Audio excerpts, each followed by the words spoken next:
then, pag kunam, yun. So connect, look at your conductor. So can we try that start?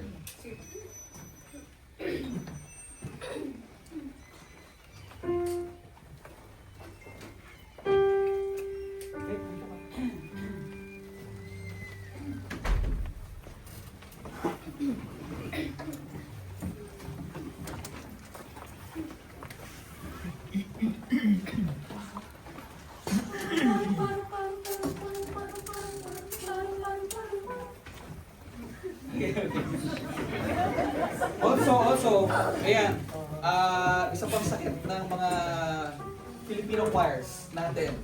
Pag binigay ang pitch, huwag mag-hum para ma-develop ang ating hearing. Kasi kapag hinam mo ang pitch, o minsan flat ka, mababa. So pag narinig yun ang katabi mo, yun yung makakanta niya. So pag binigay talaga, kailangan attentive, kailangan listen talaga carefully. Pag kailangan narinig natin.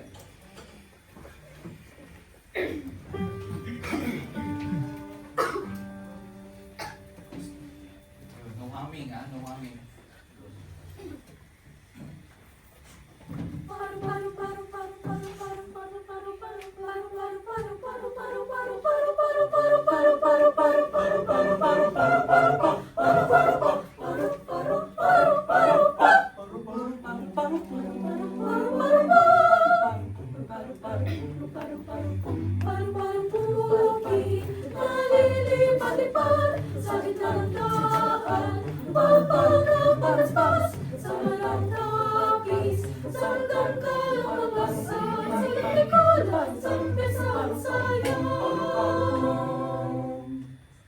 Thank you.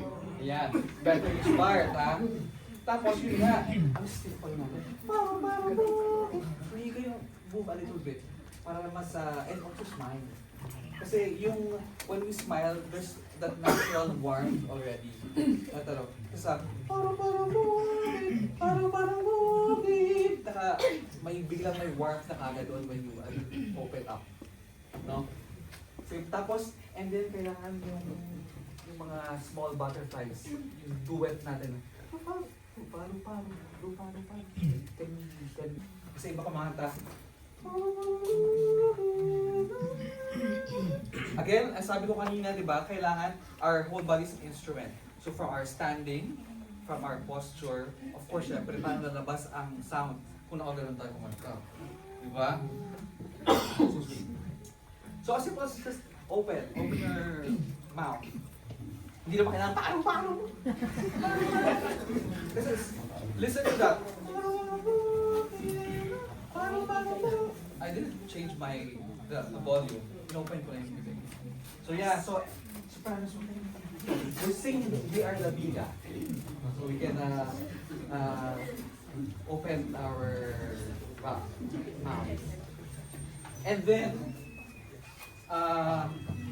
it's whenever we're singing long sounds, ng pakindeng-kendeng, that's our chance to blend to each other.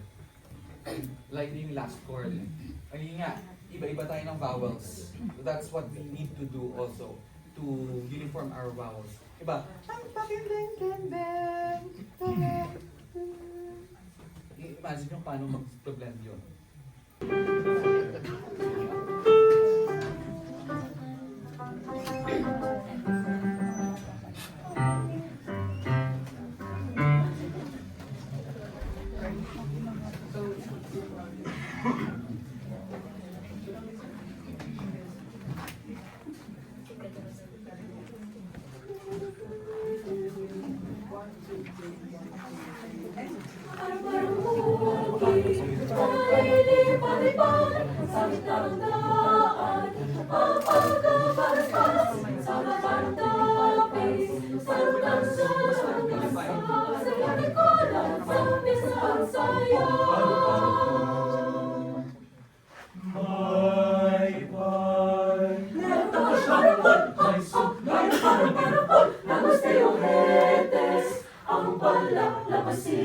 Haharap sa harap, malak, malamig, sa kalalakat ng pakindeng-kendeng.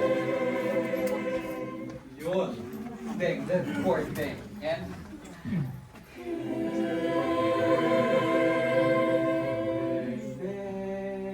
I know, ilan ang pairs ko talaga? Dalawa lang? Oh, okay.